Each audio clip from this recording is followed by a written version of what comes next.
81 men walked over that ridge. Not one came back. The soldiers who went to find them, veterans, men who had survived the worst battlefields of the Civil War, came back changed. Some of them never spoke about what they saw, not to their families, not to their commanding officers, not to anyone. And the man responsible for writing the official account of what happened that day read their testimonies, picked up his pen, and began crossing things out. This is the story of what he erased, and why erasing it was the most frightening decision he ever made. December 21, 1866. Fort Phil Kearny, Wyoming Territory. The temperature had been dropping since morning, pressing down towards zero, and the sky had the flat, grey quality that comes before serious cold. At approximately 11 in the morning, Colonel William Fetterman led 81 soldiers and civilians over Lodge Trail Ridge, explicitly ordered not to cross it, and disappeared from view. The men on the fort walls heard the shooting begin almost immediately. They heard it build, a sustained rolling exchange that lasted, depending on which account you read, between 20 and 40 minutes. Then it stopped. No thinning out, no gradual quiet. It simply ended, as if a door had been shut. And what followed was a silence so complete that the men on those walls understood, without being told, that something had gone categorically wrong. Captain Frederick Ten Eyck was dispatched with 76 men within the hour. He moved his column hard through the cold, following the wagon road northwest, and crested the ridge expecting to find a battle still in progress. Expecting wounded men calling out, expecting the sound of something. What he found instead would require Colonel Henry Carrington to make a choice that historians are still examining a century and a half later. When Ten Eyck's men came over the top of that ridge and looked down, the field below them was still. Dark shapes in the snow, scattered across several hundred yards of broken, frozen ground. No movement, no voices. The wind off the mountains and nothing else. These were not inexperienced men. Ten Eyck's column included soldiers who had fought at Spotsylvania, at Cold Harbor, at the Wilderness. Men who had walked through fields covered with the dead and kept walking. They had a threshold for what a battlefield looked like and what it cost to look at one. They reached the bottom of the ridge, and that threshold failed them. Several men stopped walking without being ordered to stop. One account, preserved in private correspondence and never entered into any official record, described a sergeant, a 15-year army man, standing completely still for a long moment, looking at the field and then looking away. Not at anything in particular, just away, as if the act of not seeing it, even briefly, was something he needed. 81 men, everyone dead. The engagement that produced this had lasted, at most, 40 minutes. In that window, an estimated force of between 1,500 and 2,000 Lakota, Cheyenne, and Arapaho warriors, assembled and positioned in advance, waiting with deliberate patience, had closed around Fetterman's columns so completely that no organized resistance had formed anywhere on the field. There was no last stand, no perimeter, no cluster of men who had managed to hold a position long enough to leave evidence of it. The column had been taken apart so rapidly that the normal architecture of military collapse, retreat, regroup, defend, had simply never occurred. There had not been enough time for it. Investigators would later estimate between 40,000 and 60,000 arrows expended in those 40 minutes. 40,000, in less than an hour. The mathematics of it mean that at any given moment during that engagement, the air above those 81 men was filled with hundreds of projectiles simultaneously. There was no cover sufficient for that volume. There was no formation, no tactic, no decision Fetterman could have made in those final minutes that would have changed the outcome in any meaningful way. The trap had been designed to be a killing ground, not a battle. And it had been designed by someone who understood exactly what they were doing, and who had studied the Army's patterns carefully enough to know precisely how to make Fetterman cross that ridge. Ten Eyck's men moved through the field, and with every 100 yards the scale of it became harder to absorb. The bodies were stripped. already beginning to freeze in the December air, arrows embedded, and in some cases placed deliberately after death, driven into the ground around fallen men in patterns that had no tactical explanation. The distribution of the dead told a story about how fast the killing had been. There were no tight groupings that suggested men had managed to stand together. They had been separated, isolated, and taken down individually across a wide stretch of ground. But the arrows, as incomprehensible as the numbers were not what broke the veterans. Near the base of the ridge, separated from the main field, they found a single body that didn't match what surrounded it. A young bugler named Isaac Fisher, 19 years old, by most accounts. He had not been stripped. He had not been mutilated. He had been wrapped in a buffalo robe with what could only be described as care, and placed apart from the others in a position that was deliberate. Arranged, not discarded. His hands were at his sides. He looked, by the accounts of the men who found him, less like a casualty and more like someone who had been prepared for something. Ten Eyck's men stood around him for a long time. No one had a framework for it. In the official report, Carrington would note the anomaly in a single sentence and move on, because dwelling on it would have forced a conclusion the army was not prepared to reach. The conclusion was this: whoever planned and executed the ambush that killed 81 men in 40 minutes was also capable, in the same operation, of making a specific and considered decision about a 19-year-old bugler, of looking at one particular soldier among the dead and choosing something entirely different for him, of exercising a judgment that contradicted every assumption the army held about the nature of the force it was fighting. Whatever Fisher had done in those 40 minutes, whether he had shown a specific courage that a specific warrior had witnessed and honored, whether there was a reason that died with the men who made the decision, he had been accorded a mark of respect that his commanding officers had not received.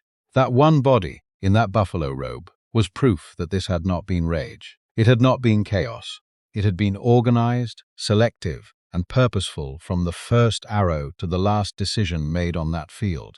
And if that was true of Fisher, it was also true of what lay near the rocks, the northeastern section of the field, the heaviest concentration of bodies. The place where the fighting had clearly been most intense, where Fetterman himself was found, where the army surgeon who accompanied Ten Eyck's column spent the longest time and wrote the most pages in his field assessment. Those pages are what Carrington would later sit with at his desk. Those pages are what forced the decision. To understand what the surgeon found, you have to understand something about the worldview of the men who had fought there that morning. The Lakota and Cheyenne warriors who executed the Fetterman ambush operated within a theological understanding of death and the afterlife that was entirely distinct from the Christian framework of the U.S. Army. It was not less sophisticated. It was not less coherent. It was a complete and internally consistent spiritual system with specific implications for what happened to a warrior after death, and for what could be done to ensure that an enemy could not function in whatever world came after this one. The belief at its core held that a warrior's identity, his strength, his capacity, his fighting spirit, did not simply cease at death. It continued into what followed, and the condition of the body at death, and in the time immediately after it, had direct bearing on what that warrior could do in the next world. To mutilate an enemy's body in specific ways was not desecration in the Western sense. It was not anger expressed on a corpse. It was a purposeful theological act of spiritual warfare. To remove a man's eyes was to ensure he could not find his path in the afterlife. To take his hands was to ensure he could not raise a weapon. To remove his tongue was to ensure he could not call for allies. To sever what needed severing was to render him, in the most precise theological terms available, permanently combat ineffective, not just dead in this world, but disarmed in every world that came after. This was not cruelty for its own sake. Within its own framework, it was a rational and purposeful act with a specific intended outcome. What the surgeon found near those rocks was evidence of that theology applied systematically, at scale, to the bodies of men he had, in some cases, treated for ordinary illnesses and minor injuries in the weeks before this day. Eyes removed, tongues cut out, hands taken. The work performed not in disorder, not in the frenzied, uncontrolled aftermath of close combat, but with a consistency across multiple bodies that the surgeon described in his assessment with a single word that stopped Carrington cold when he read it: methodical. That word appears in the surgeon's notes and does not appear anywhere in the official dispatch that left Fort Phil Kearny for Washington. Because methodical changes everything. Methodical means this was not the behavior of warriors losing control in the heat of engagement. It means someone directed it. It means there was a plan, not just for the killing, but for what the killing was supposed to mean, and what the men who came to recover the bodies were supposed to understand when they arrived. And the message was not addressed to the dead. It was addressed to Ten Eyck's column, standing in the snow. It was addressed to the colonel who would read the surgeon's pages by lamplight. It was addressed to the entire institutional structure of the U.S. Army on the northern plains, from Fort Phil Kearny all the way to the offices in Washington, where men who had never seen this country made decisions about it. The message, composed in the only language the Army had left these nations to work with, was precise and unambiguous. We understand this ground better than you do. We understand your tactics, your supply lines, your psychology, and the specific ways your confidence exceeds your competence. We can take 81 of your men in 40 minutes and leave a field that your own veterans cannot look at directly. And we have now demonstrated that our reach does not end at your death, whatever world you believe is waiting for you. We have extended our position into it. We have made certain that these men cannot oppose us there either. You do not understand us. We understand you completely. And until that changes, nothing else will. That is what Colonel Henry Carrington read at his desk on the night of December 21, 1866. He was a careful man. Yale trained in law before the war.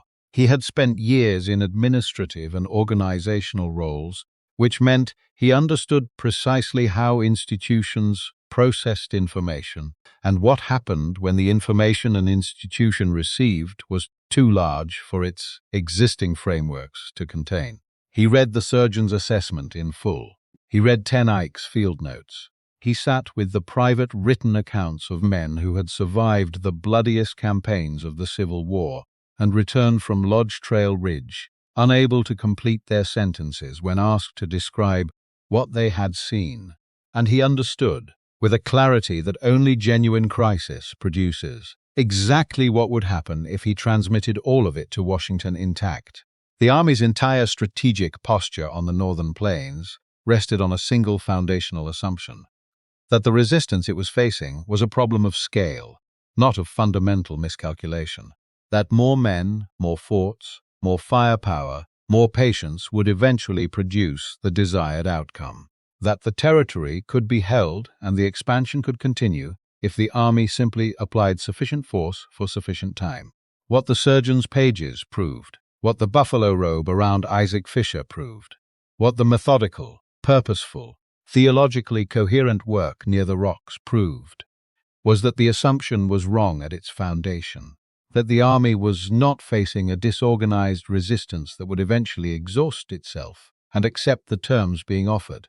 It was facing a force that understood the Army better than the Army understood itself. That was operating from a strategic coherence the Army had never acknowledged, and that had just demonstrated its capabilities with a precision that left no room for comfortable reinterpretation.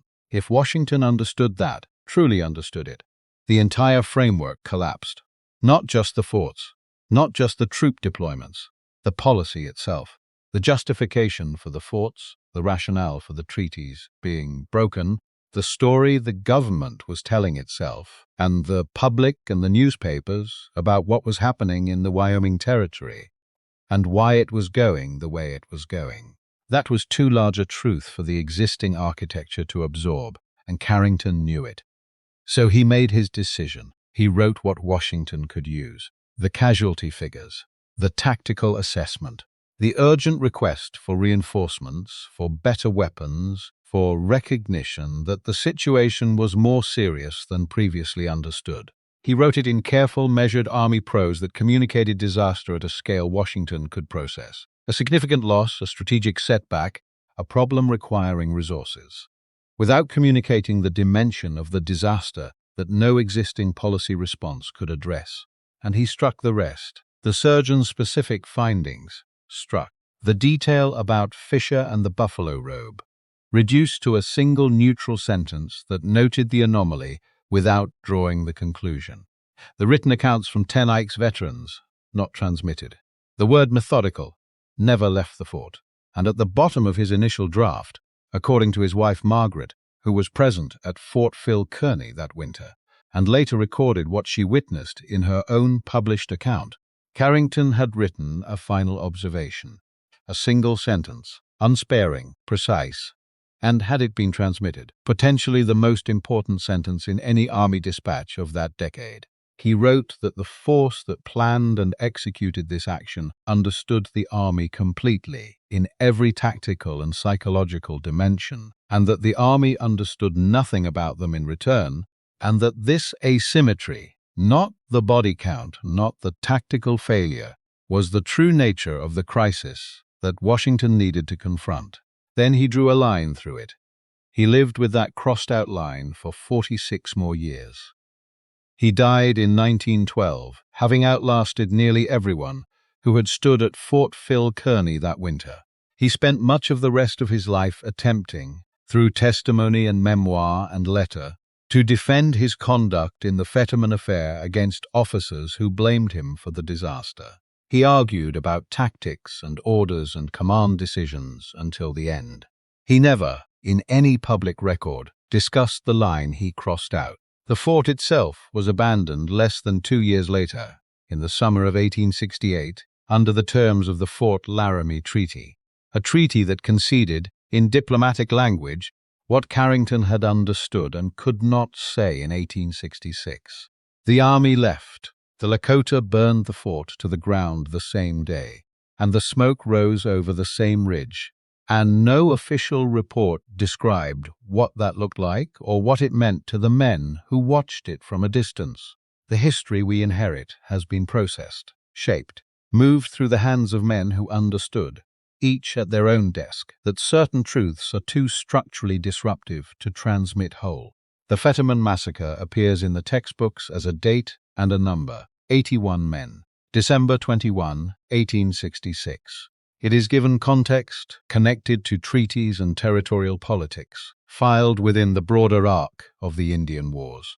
The event has been given a shape that fits within a larger narrative that was itself constructed by the people who controlled what left the room and what stayed behind. What has no shape in that narrative is the sergeant who stopped walking and looked away, the surgeon who used the word methodical and watched it disappear, the 19-year-old bugler arranged in a buffalo robe by men who had just killed everyone around him and chose, for reasons that history never recovered, to treat him differently. What has no shape is the final sentence a careful, Yale-trained man wrote at a desk in a freezing fort in Wyoming, understood completely and destroyed. The history that was lived is not the history that was permitted to travel.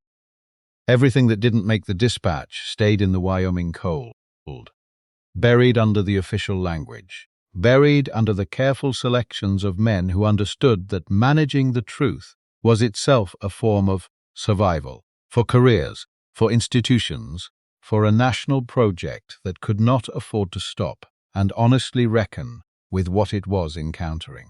Lodge Trail Ridge is quiet now, has been for a long time, but the silence it produced in December of 1866, the silence that fell when Ten Eyck's veterans stopped walking, when Carrington's pen stopped moving, when the surgeon filed his report and waited to see how much of it would survive, that silence never fully ended.